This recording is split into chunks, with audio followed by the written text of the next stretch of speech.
Hi. Literally நான் இன்றைக்கி ஒரு விஷயத்தை ஃபீல் பண்ணேன். Currently I am unemployment. So I apply one training program nearby என்னுடைய ஊரில் ஒரு கண்டெக்ட் பண்ணுறாங்க. அண்ட் அதுக்காண்டி நான் அப்ளை பண்ண போனேன். அண்ட் நான் ஒரு அட்டன் பண்ணாமல் போனேன். அண்ட் அந்த சமயம் கிட்டத்தட்ட 100-200 கணக்கான ஸ்டூடெண்ட்ஸ் வந்து அப்ளை பண்ண வராங்க, அட்டன் பண்ண வராங்க. அட் த சேம் டைம் நானும் இருக்கேன். நான் ஒரு 1 இயர் லேட்டரான எக்ஸ்பீரியன்ஸ் கேண்டிடேட்டாக இருந்தாலும் ப்ரெசண்ட் ஆஃப் த டைம்லேயே இவ்வளோ பேர் அன்எம்ப்ளாய்மெண்ட்டாக இருக்காங்க. அப்படிங்கும்போது நினச்சாலே ஒரு க்ரேஸியாக இருக்குது. அண்டு இதை நம்ம கவர்மெண்ட் மேலே குற்றம் சொல்லணுமா, இல்லை நம்ம மேலே ப்ளேம் பண்ணியா, இல்லை நமக்கான ஸ்டடி சிஸ்டம் கரெக்டாக இல்லையான்னு எனக்கு சொல்ல தோணல. பிகாஸ் யோசிச்சு பார்த்தா எல்லாருக்குமே ஒரு ஸ்கில் வேணும். அந்த ஸ்கில்லை காலேஜ் வந்து டெவலப் பண்ணாமல் விடுதாங்களா அப்படிங்கிறது என்னுடைய மெயின் ஒரு விஷயமா இருக்குது. எல்லா விஷயத்துலையுமே நம்ம 12th வரை ஒரு படிக்க தான் செய்கிறோம். ஒரு என்ன சொல்கிறோம், மக்கர் பண்ணி படிக்கிற மாதிரி சொல்லுவாங்கள்ல. ஒரு ஜஸ்ட் லைக் நம்ம ரீட் பண்ணுறோம், ஸ்டடி பண்ணுறோம், அண்ட் எக்ஸாம்காண்டி ரைட் பண்ணுறோம்.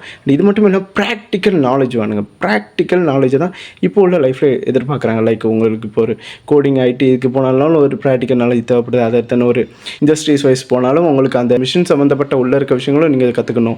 ஸோ வந்து நீங்கள் நிறைய கற்றுக்கிட்டே இருக்கணும் அப்படிங்கிறது தான் ஒரு விஷயம். அதாவது ப்ராக்டிக்கலாக கற்றுக்கணும். ஸோ அதுக்கு தான் இங்கே வேல்யூ இருக்குது. அண்டு நான் ஒரு விஷயம் இப்போ ரீசெண்டாக ஒரு புரிஞ்சுக்கிட்ட விஷயம் என்னென்னா, நீங்கள் சர்ச் பண்ணி பார்த்தீங்கன்னா எஜுகேஷன் ஆர் எக்ஸ்பீரியன்ஸ் பீப்புள் வந்து அதிகமாக க்ரோ ஆகிருக்காங்களான்னு பார்த்தீங்கன்னா எக்ஸ்பீரியன்ஸ் தான் அதிகமாக க்ரோ ஆகிருப்பாங்க. பிகாஸ் அவங்களுக்கு வந்து ப்ராக்டிக்கலாக அவங்க நிறைய விஷயத்த வந்து ஃபெயிலியர் பண்ணி அதில் வந்து சக்சீடாகி க்ரோ ஆகிருப்பாங்க. பட் எஜுகேஷன் அப்படி இல்லை. ஜஸ்ட்டு நீ இந்த விஷயத்தில் நீ பாஸ் ஆகணும் அப்படிங்கிறதுல தான் ரூலே. அதாவது இது வந்து ஒரு செட் ஆஃப் எப்படி சொல்ல, ஒரு எஜுகேஷனை நான் தப்பு சொல்ல, கற்றுக்கணும் நான் எல்லாருமே கற்றுக்கிட்டு தான் போகிறோம். க்ரோவிங் அது ஒரு லேர்னிங். ஆனால் அதர் தென் இது ஒரு தியரிட்டிக்கலாக வச்சுருந்தாலும் நீங்கள் ப்ராக்டிக்கலாக நிறைய கற்றுக்கணும் அப்படிங்கிறது தான் கரண்ட் லைஃப். அண்ட் அதுக்கு ரிலேட்டடான விஷயங்களை வந்து கவர்மெண்ட் பண்ணணும். அண்டு ஸ்கூல் காலேஜ் எல்லாத்துலேயுமே வருங்கால ஃப்யூச்சர்ஸ்க்கு அண்டு சில்ட்ரன்ஸுக்கு கிடைச்சா நல்லது அப்படிங்கிறத அதுதான் நான் சொல்ல வர்றது. இந்த விஷயத்த ப்ராக்டிக்கல் நாலேஜை ரொம்ப இம்ப்ளிமெண்ட் பண்ணுங்கள். அண்டு நிறைய விஷயங்கள் கற்றுக்கிட்ட மாதிரி விஷயங்களை எல்லாருக்கும் சொல்லுங்கள். மணியை பற்றி முக்கியமாக கற்றுக்கிட்ட சொல்லணும். எங்கேயுமே பாருங்கள், மணியை பற்றி எந்த ஒரு இன்ஸ்டியூட்டும் எந்த ஒரு காலேஜ் ஸ்டூடெண்ட்ஸாக இருக்கட்டும், ஸ்கூல்ஸ் எங்கேயுமே சொல்ல மாட்டாங்க. மணி எவ்வளோ பெரிய இம்பார்ட்டண்டான விஷயம். அண்டு அதை தான் அந்த 4 வருஷம் கழித்து வீட்லேயும் ப்ரெஷர் பண்ணுறதா இருக்கட்டும், எல்லா இடத்துலையும் இருக்கதா இருக்கட்டும். நீங்கள் யோசிக்கலாம், இவன் தான் எங்கேயும் அடி வாங்கியிருக்கலான்னு. இது எல்லாருமே அடி வாங்கக்கூடிய ஒரு விஷயத்தை தான் நான் சொல்லிக்கிட்டு இருக்கேன். ஸோ ஒரு பேத் வேணும்னா அந்த பேத்துக்காண்டி நீங்கள் உழைக்கணும். அண்ட் அந்த உழைக்கிறதுக்காண்டி விஷயத்தை நீங்கள் நிறைய கற்றுக்கணும் அப்படிங்கிறத நான் சொல்ல வரேன். இது எந்த பெர்ஸ்பெக்டிவ்னு நான் சொல்லலான்னு எனக்கு புரியலை. நான் எங்கள் காலேஜ்லேயே பாருங்கள், அதுலேயுமே ஒரு ஸ்டடீஸ் தான். செமஸ்டர் நீ கிளியர் பண்ணணும், பேப்பரை கிளியர் பண்ணணும், ஒரு சர்டிஃபிகேட்டு. என்னடா அதால் யூஸு? எண்ட் ஆஃப் த டே நீ இப்போ ஒரு பிளேஸ்மெண்ட்டில் பாஸ் ஆகணியா இல்லை ஒரு ஜாப் கிடைச்சதா, இதுதான் டிசைடு யுவர் ஃப்யூச்சர். அதர் தென் எது நீடு லாஸ்ட் ஃபைனல் இயர் அப்போ மட்டும் ப்ரெஷர் பண்ணுறாங்க எல்லோரும். இது என்னங்க, எனக்கு ஒன்றும் புரியல.